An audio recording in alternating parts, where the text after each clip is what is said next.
Welcome. It's man got a dots back with another episode of the Audible. Hope everybody has had a good day. Hope everybody has had a good week. I ain't gonna lie to you. I wish the week would just end. The week would just end, but it's almost over. It's almost over. We've almost made it to Friday, which means over here we're gonna be done wrapping up all the NFL teams. If you missed your team, or haven't got to your team yet, hey, remember, like, share, subscribe, all that good stuff. Sorry about the late delay. Was working on some other stuff. Yeah, I was working on some other stuff. What's going on, Mark? What's happening? Yeah, we're gonna be wrapping it up. I've done breakdowns on all the teams. We're gonna be wrapping up the next 2 days, breaking down the AFC West. Today, we're gonna be focusing in on the Denver Broncos, and then we're gonna be moving on to the Kansas City Chiefs. I'm not gonna make it a secret. Kansas City is my pick to win the divisions. Stay tuned tomorrow as we finish up with the AFC West. I'm going to give you my Super Bowl picks. I'm going to give you my championship game picks. And I'm also going to give you my picks for dark horse team, one AFC, one NFC. All right, let's kind of get into the Denver Broncos. Won't be on them too long, but they do have a very, very intriguing roster. And it's kind of a question mark when you look at this team. Um, Typically, we start with the most important position on the field, which is the quarterback. But I think with this team, with the moves they made, the biggest move they made this offseason was moving on. What's going on, Gator Girl? Yeah, I had to turn away as soon as Utah scored that 70 bomb on y'all. I was like, yeah, it's going to be a long night for Florida. I'm glad you was able to pull yourself away from what's about to be a beating on national TV. Um, but I digress. Let me kind of get back into this. Yes, Denver Broncos' biggest move they made this offseason was not anybody that was on the field. It has to do with the sidelines. Moved on from Paul Hackett, fired him as head coach. Let's keep it a buck. Didn't deserve to be in a position of head coach last year. That's a story for another day. We'll kind of get into that maybe in a future episode. But moved on from Paul Hackett, and brought in Sean Payton, who has been sitting on the sidelines as an analyst, formerly head coach of the New Orleans Saints, has got a Super Bowl ring under his record. But I would say this for Denver: very smart move. Very smart move bringing in Sean Payton. Sean Payton is has proven to be one of the better NFL coaches when he's been coaching. Um, Tends to stay up on the trends when we're talking about running offensive scheme, defensive schemes. You're going to see a scheme change. And how they do business in Denver. But yeah, that's the biggest move. Biggest move that they made this offseason has got to be at the head coaching position. Like I said, bringing in Sean Payton brings credibility back to this franchise. I think Sean Payton is going to be able to have a bigger impact his first season than a lot of people may be thinking. I don't know. Denver is not on a lot of people's radar as far as being a contender this upcoming season. They're not on my radar. I guess I can join the collective when I say that. But I do like bringing in Sean Payton. Like I said, he brings in credibility. And with Sean Payton come in, they had to clean house.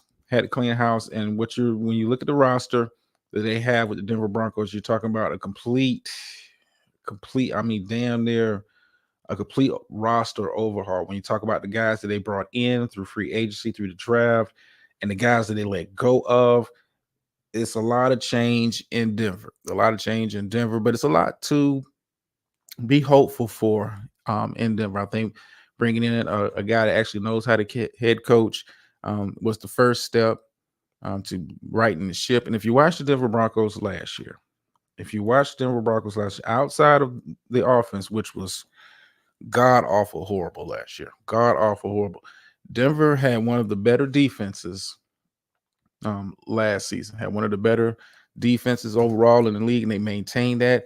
I mean, damn, if the offense could have gave them 20 points, Denver could have been in the playoffs. The defense was that good last year.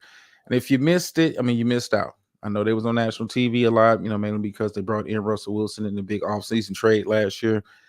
And, every time he was on national TV, he stunk it up for the most part. Uncharacteristically bad year for Russell Wilson last year. But he's back at the quarterback position.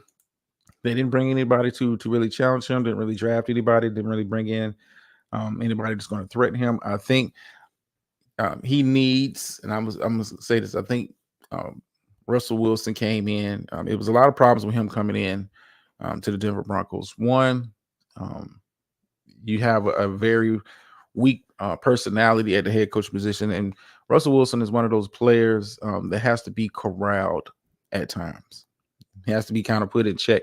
And the reports you were hearing out of Denver last year that guys were upset. This guy was Hollywood. He wasn't really ingratiating himself with the team, and he's a bit of a celebrity. I mean, he is married to Sierra for what's that's worth. She's not. I'm just gonna keep it a buck. Kind of dive into the music thing. She's more like C-list when we're talking about celebrities in the music biz. But he had a bit of a diva attitude last year, and it kind of showed on the field. It showed with some of his behavior he was displaying. If you watched any of the post game interviews with Russell Wilson, just didn't seem that invested to the team's success. Didn't really seem that invested. Didn't seem bothered. But just kept saying cliche stuff that you hear a lot of these players say when the microphone is put into their face. Oh man, why CC got to catch it straight like that? I'm just saying. Nothing against her. She's a household name in the Black community, but what's the last record she put out that you played? I'll wait. But anyway, I expect Russell Wilson to have a bit of a bounce back year. When I say a bit of a bounce back year, do I think he's going to reach the level that he was a couple of years ago with Seattle when we've been talking about him in the MVP conversation? I'm not going to go that far. I'm not going to go that far. There's some pieces to like when you look at the talent around him on the offensive side, but a lot of that talent was there last year on the offensive side, and he played bad. I think bringing in Sean Payton, bringing in his system, having a head coach that demands the respect of all the players on the field, has a track record of success, has the ring to prove it, is going to do wonders for this offense. And Denver might be able to surprise some people. So let's kind of get into it. Like I said, Russell Wilson is the quarterback. It's no competition. I would have thought they might have brought in a guy, not necessarily to push him, but to have a very credible backup to who has starting experience in the league. They did bring in Jared Stidham, formerly of I think Stidham played for the Raiders and the Patriots before. A guy. So Russell Wilson's job is kind of safe for right now.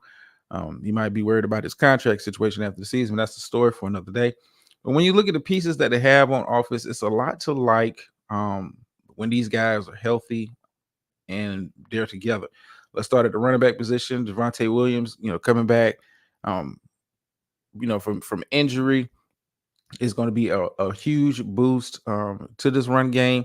I do like them bringing in Samaje Perine, breaking him over from Cincinnati in free agency. I think that was a very underrated move. Samaje has proven to be a very, very good back in this league, not necessarily starter caliber, but it's very good between the tackles, getting those tough yards, very good in the passing game. So bringing him in as a backup, I think he's going to get used enough to be valuable to this team, much like he was valuable to the Cincinnati Bengals during their runs over the past couple seasons. So I do like him. Do like the team bringing in Samaje Perine. I do like Javonte Williams. I liked him coming out of college from UNC. Injuries have been an issue with him since he's got drafted, but hopefully, he's healthy this year. Very explosive back when he's healthy. Very good between the tackles. Has a very low center of gravity. Reminds me of, and I'm not going to compare him to, saying he's that kind of a player. But when you watch him run, it reminds me a little bit of Emmitt Smith with a burst about him. Very, knows how to get in and out of his cuts. Is not afraid to get in between the tackles, run between the tackles, find those lanes.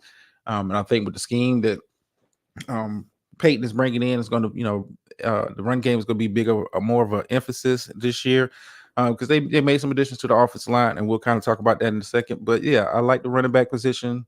I like the situation that they have there at the running back position. Wide receiver is kind of a mixed bag. I mean, because when you look at the names at the top of the wide receiver depth chart, we're talking about Jerry Jeudy, we're talking about Cortland Sutton. Came in highly touted guys, just haven't really taken off and blossomed to the level that I thought they would, considering where they were drafted at.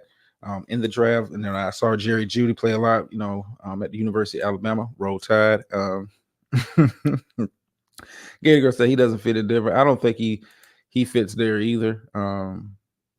But that's a story for another day. But Jerry Judy, Cortland Sutton at the top of the wide receiver depth chart. When they're healthy, they're respectable targets. I don't consider them neither be a number one.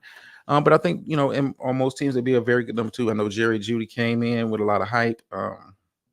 They were looking for him to be the number one. Hopefully, with Russell Wilson possibly having a bounce back year this year under Sean Payton, Jerry Judy finally breaks out.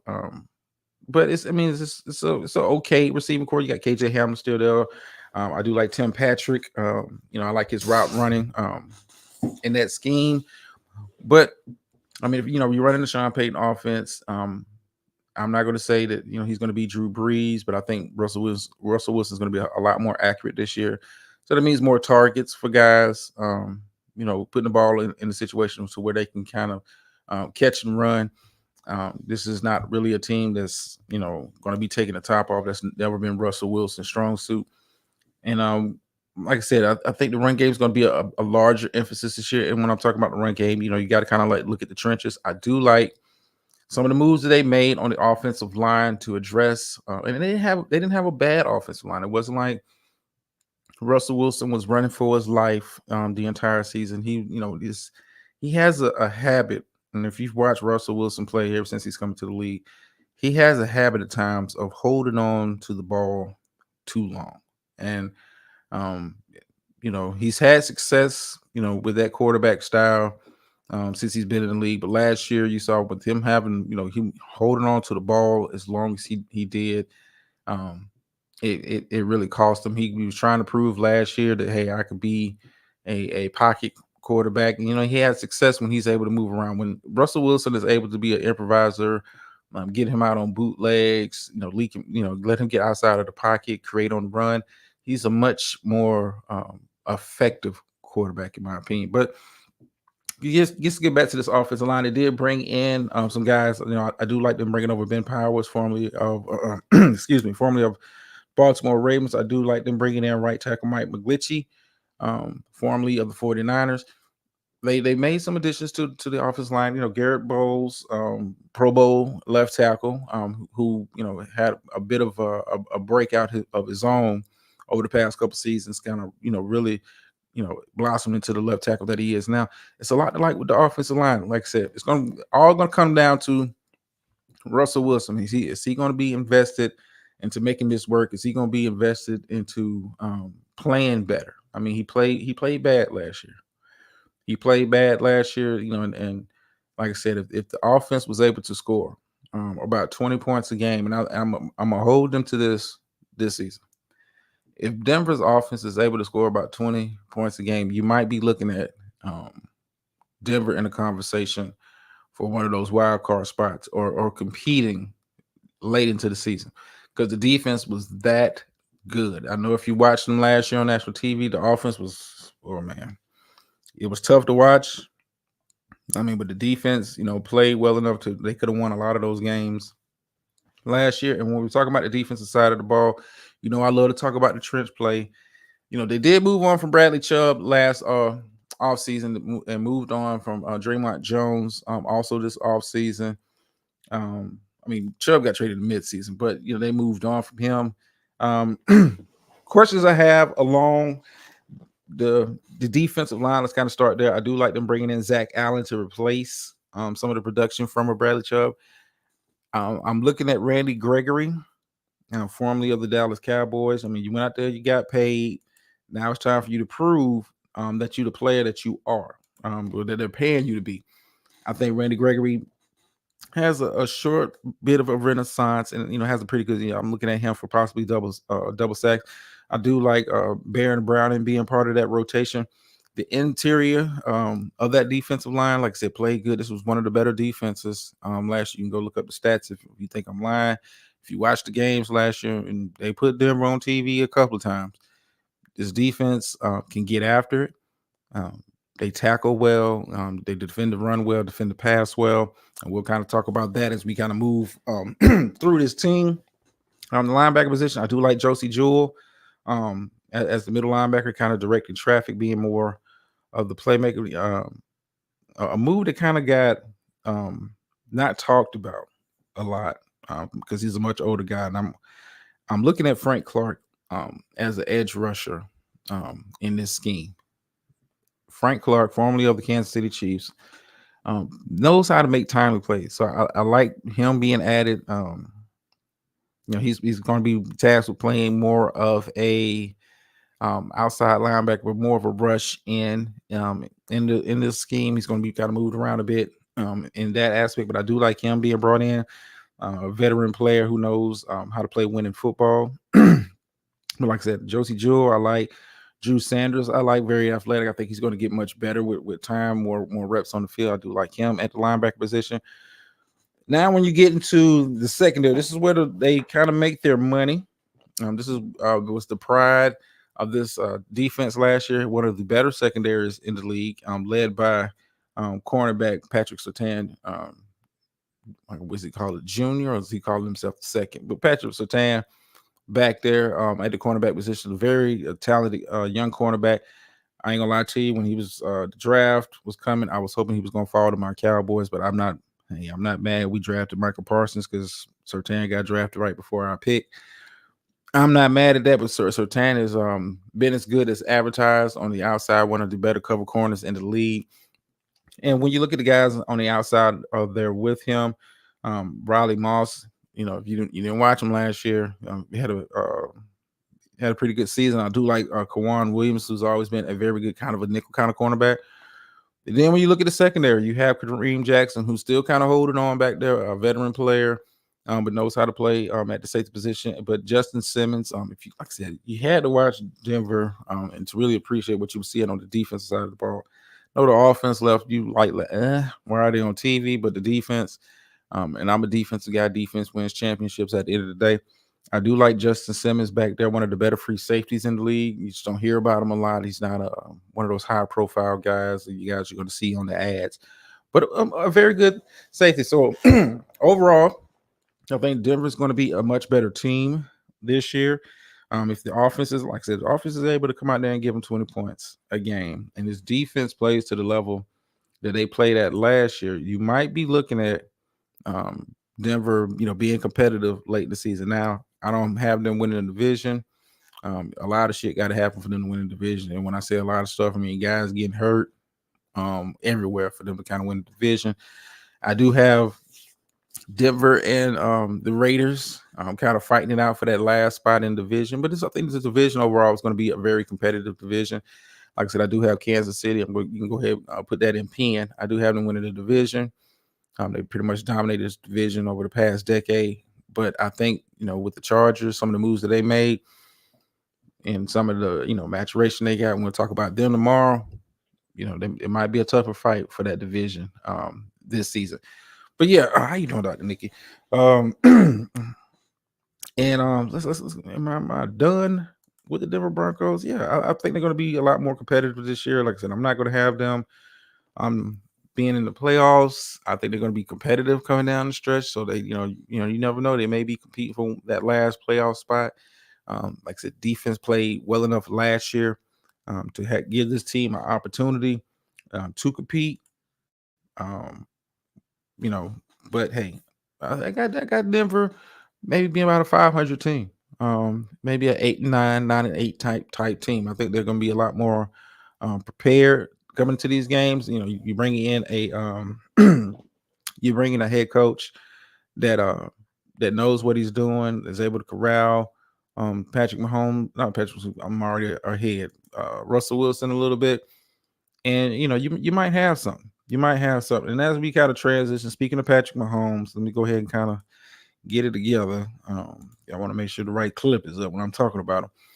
Let's transition to the defending Super Bowl champions. I wanted to kind of get them out of the way. If I did a video on them earlier this off season. If you didn't see it, go check it out. It's up. I mean, I'm just gonna say that. Like, share, subscribe, all the good stuff. But we're gonna start. We're gonna get into it with the defending Super Bowl champions. It's not much to say, but I'm gonna say it anyway. Kansas City, I got them winning the division. Stay tuned tomorrow. You might be hearing me talk about Kansas City again as my Super Bowl pick. And, reason why Kansas City is going to be a perennial Super Bowl contender in this league when you have the best quarterback and um, arguably, the best player in the NFL. You're going to be in those situations year in and year out. And, the player that I'm talking about, the most important position on the field, we're talking about the one and only Patrick Mahomes, the best quarterback. And I don't think it's close. I mean, Patrick Mahomes is, if I'm rate him, Patrick Mahomes is a 10. I think the next guy at quarterback, you can make an argument for Joe Burrow, maybe an 8.5. I think Patrick Mahomes is able to do things on the football field that for one, you just can't teach. He has a feel for the game you just can't teach. I know Andy Reid is a great head coach, puts him in a position to make winning plays, but watching Patrick Mahomes, if you watched him in the Super Bowl, carry Kansas City across the finish line, hurt and all. I mean, when you have Patrick Mahomes on the field, I know that has to instill confidence in the team and has to instill a bit of doubt to the team on the other side. Like, we got to stop this dude. He's what we call a generational talent. He's just not the average quarterback. You can't really scheme to really stop Patrick Mahomes. You just got to hope he has a bad game on his own. I haven't seen anybody um, really give him fits like that, but probably the closest I've seen in recent memory is probably the Cincinnati Bengals. But how many teams have the talent that the Bengals have to really kind of put Mahomes in that situation? But yeah, Patrick Mahomes. I can't say enough about it. Defending Super Bowl champion, reigning league MVP. What's not to like? What's not to like? And then when you look at the offense around him, I know a lot of noise was made last year when they moved on from Tyreek Hill. It was like, how is Patrick Mahomes going to do it now? You take away Tyreek. How's this offense going to look without having Tyreek on the field? Is Patrick Mahomes going to regress? Is he going to come back down to earth? And he proved it last year. Like, hey, no, Tyreek had a great season, one of the better seasons of his career, and racked up another MVP. So that notion that he needed Tyreek Hill, yes, it was a great partnership, but Patrick Mahomes is a generational talent. He showed you last year he can get it done with receivers that on a lot of other teams will be considered number twos.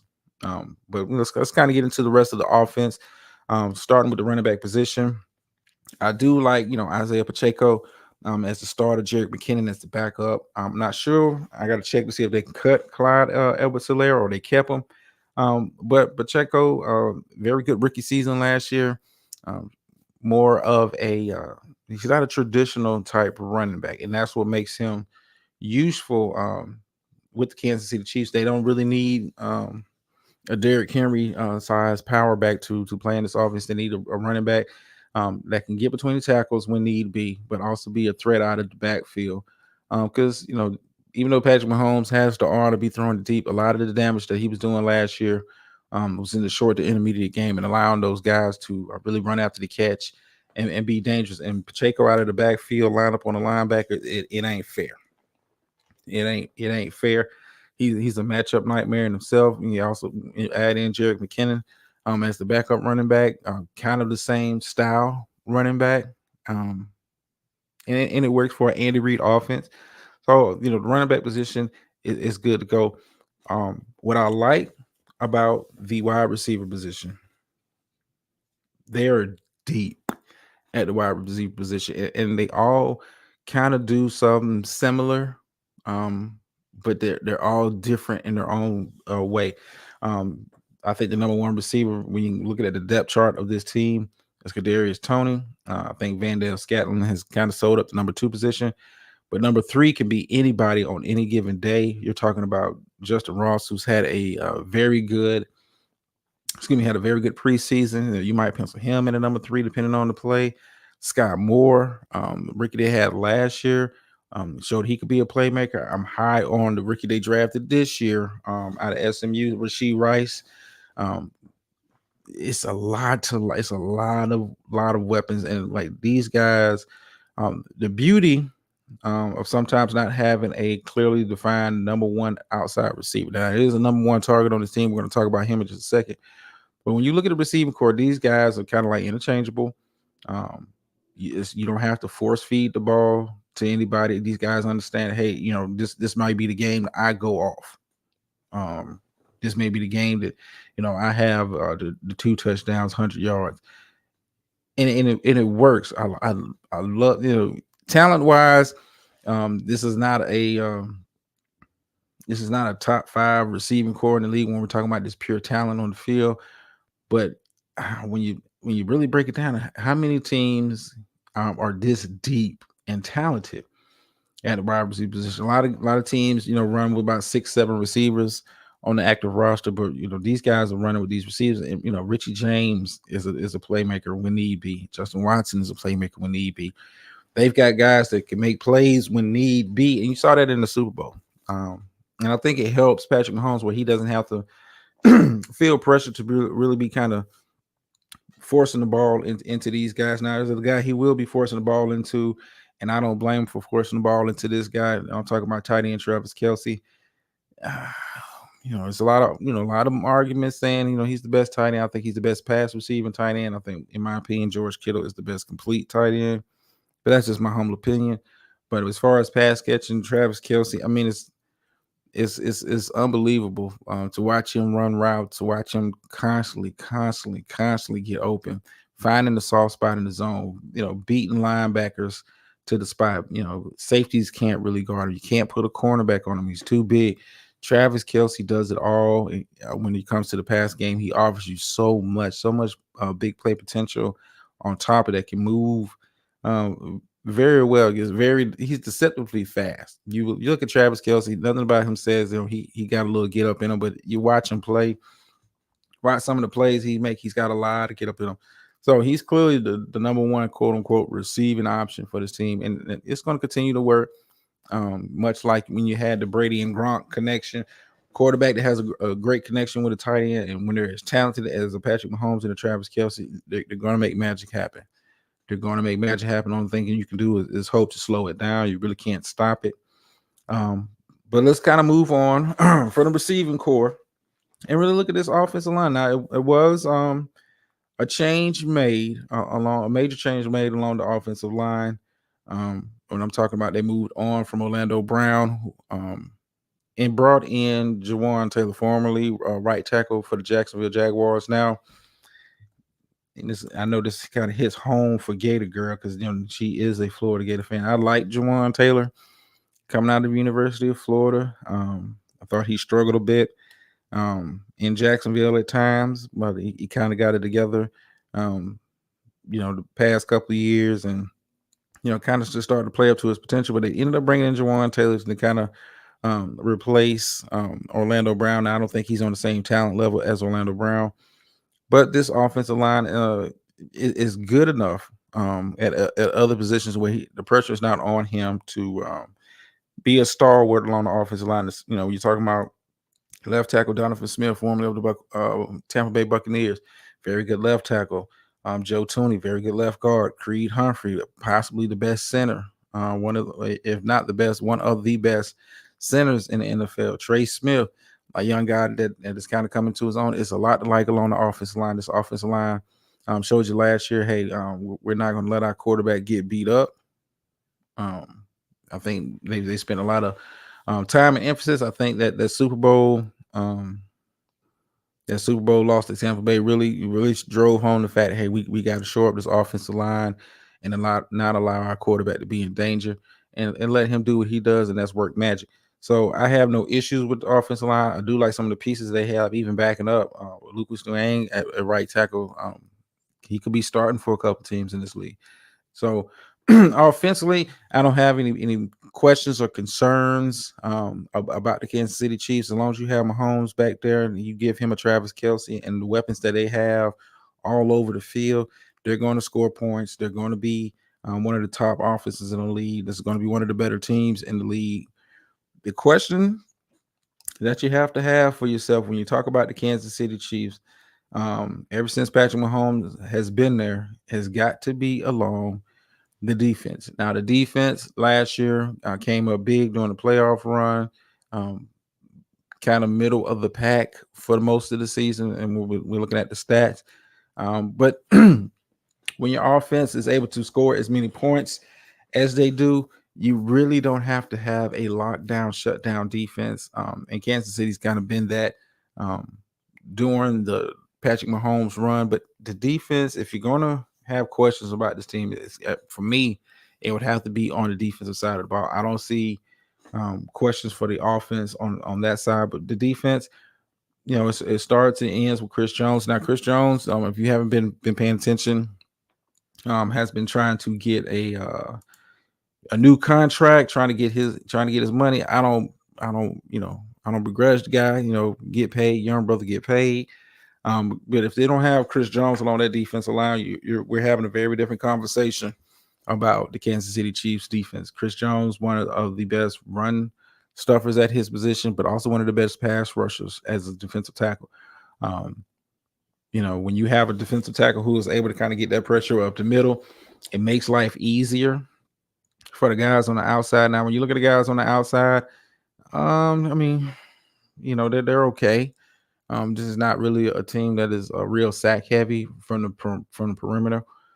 Chris Jones is really, in my opinion, if you talk about pass rushers, the most talented pass rusher along the defensive line.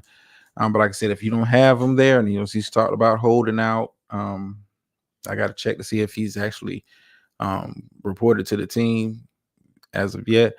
But you take him off, we're having a different conversation about the Kansas City Chiefs defense. You take Chris Jones off this defense.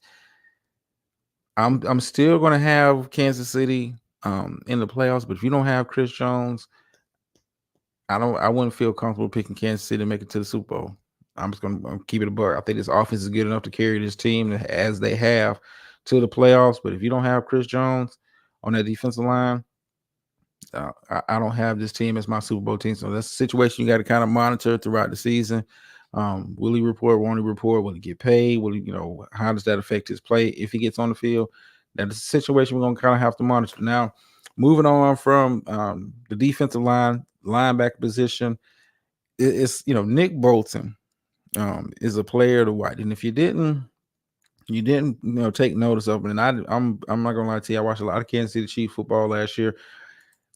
He didn't really jump off the page to me, but surprisingly was one of the better linebackers in the NFL last year. But it just, I guess I just got so used to him just making the routine play look routine like it's supposed to, that he didn't really jump off. He's not a Fred Warner. He's not a Bobby Wagner, but he's a guy that always has a nose for the football. I want to say the dude had like a obscene like 160 tackles last year. This all over the field. A very athletic linebacker. You just don't hear about him. It's not a household name. But yeah, he's the leader of that linebacker core. I do like Willie Gay. The linebackers for Kansas City. This is kind of like a bend don't break type defense. So they don't have to play like monsters. But Nick Bolton had a monster year last year. Like I said, one of the better linebackers in the league. Man in that middle. If you're not a real hardcore fan like that, you wouldn't have noticed it. And like I said, I watched a lot of the Kansas City Chiefs last year. He was just making routine plays. It just never dawned on me, how talented he's not making spectacular plays. He's just making the routine plays, making the smart plays. So, as long as he's on the field, they're going to be straight at the linebacker position. Not the strongest position along this team. I think the strongest position, if you can make an argument, it's the secondary. I do like the secondary that they have, the players that they have. And I'm talking about, Trent McDuffie, Jalen Watson, Ladarius Sneed, that quarterback rotation that they have there. Played very well. We're talking about young guys that stepped up when they needed to step up. Got toasted a little bit. I ain't gonna lie to you, got toasted a little bit last season, but I mean, I expect that from young cornerbacks. Everybody can't come to the league and be a Sauce Gardner. That's no knock to them. I mean, they're young cornerbacks. They're going to live and learn. They're going to live and learn. I don't look at these guys as having a clearly defined number one, but these guys can be depending on the game, depending on the situation, can play like number ones at times. They think they're talented enough to do that. I was going to see if they can do it consistently enough this upcoming season. Safety position, yeah. I mean, I do like Justin Reed as safety, but the other safeties they have in that room, Brian Cook, Mike Edwards, they're just guys. Um, overall, I think if Kansas City doesn't make it to the Super Bowl, you got to look at this side of the ball. Barring an injury on the offensive side, I don't have any concerns with this team being able to move the ball up and down the field against anybody. The question you've always had with Kansas City is, can their defense hold up enough? Can they give them enough? Um, can they hold the other team to a respectable 20 to 25? And if you can do that through the course of a season, we might be talking about Kansas City back into the Super Bowl again. We might be having that same conversation, and we might be having the same conversation tomorrow. I'm gonna kind of do my breakdown tomorrow as we kind of wrap up with the AFC West, wrap up with all the NFL teams. And if you missed your NFL team, hey, go check out the channel. The shows are up. Like, share, subscribe, and all the good stuff. Leave comments. Tell me if I'm wrong. Tell me if I'm right. Mainly just tell me if I'm right, and we'll do that. But we'll wrap it up tomorrow. I got Raiders and Chargers tomorrow. We'll be doing those teams, and then I'll be giving you my picks. And I want my picks on the record, and I want you to hold me to. I ain't got to worry about that. Some certain people that watch the show gonna hold me to those picks. So yeah, I'm gonna have my picks tomorrow. We'll kind of do that. Maybe even mix in a little bit of a freestyle Friday. Like I said, a little bit of housekeeping before I kind of get up out of here. Next week, no shows. I might upload some shorts here or there. But brother on vacay, so don't expect too much. Don't expect too much from me next week in either of the spaces. Brother on vacay, man. I'm chilling. I'm taking me a break and enjoying life. Enjoying life. Miss Mercy, I can see them getting back to the Super Bowl. They may be my pick. It may be my pick, depending on how a couple moves, maybe made. I might be picking Kansas City to get back to the Super Bowl. I'm not ready to jump on that yet. Because it's some other teams that I like. There's some other teams. I'm looking at Cincinnati. I think the Chargers. Maybe maybe not, I'm not gonna have them win the division, but the Chargers, if certain people progress and certain things kind of happen, Chargers have been known to give Kansas City fits. So we might be, we'll break it down tomorrow. We'll break it down tomorrow. Like I said, next week, no shows for me. Like I said, I may throw a short here or there if something kind of pops up. If not, y'all kind of know what it is. And then the following week we'll be back. I'm thinking about moving the Monday show to Tuesday. That way, I can kind of digest the Monday Night Football games also when I'm doing the recap. So I may be moving the show to Tuesday, maybe a Tuesday and Thursday show over here, where we do the recap of the weekend's action. Then we kind of do the Thursday show to kind of look forward to the weekend's games. So y'all kind of know how the rotation go with me. If you followed me on the old show, y'all kind of know how that go. And it might be mixing in some other stuff here and there. Might do like a special show for like mid-season awards or something like that, or anything that kind of catches my eye, or may do breaking news show if it's something major from the world of sports, period. We will be doing that. But outside of that, hey, that's kind of what it is. I'm just trying to get through the week in one piece, at peace while I'm doing it. So like I said, tune in tomorrow. We're gonna be wrapping up the AFC West, wrapping up all the NFL teams. After that, I'm done. I said I was gonna do it, and I did it. I'm done. Brother gonna take a break, enjoy life, and all of that good stuff that comes with it. And then when I get back, we'll be right back to it. If you haven't been watching, matter of fact, let me take a sneak peek real quick. Let me take a sneak peek real quick. I want to see what the score is of one of our day ones. Her college football team is playing tonight. Okay, they making it a fight. Utah and Florida, they're making it a fight. Current score is 14-3. 14 for Utah, ranked number 14 in the nation. Gators. I mean, you guys always have a good defense. I don't know what the hell you guys are doing on offense, but yeah, we'll be kind of mixing in some of the big games. I do know it's a big game this weekend. LSU and Florida State. I want to say that's is it the Monday game? I think that's the Monday game, but it may be the Sunday game. I'm not sure. I have to check. But LSU, Florida, Florida State. Make sure y'all check that out. Top 10 matchup. I'm only gonna really be covering the big games as far as college football. I wish I could just fast forward get to the offseason because I'm excited to kind of break down this draft class coming up, especially at the quarterback position. But anyway, let me kind of get my behind up out of here. Y'all know the phrase that pays over here. Sometimes you win, sometimes you lose, but every time you learn. And I'm out.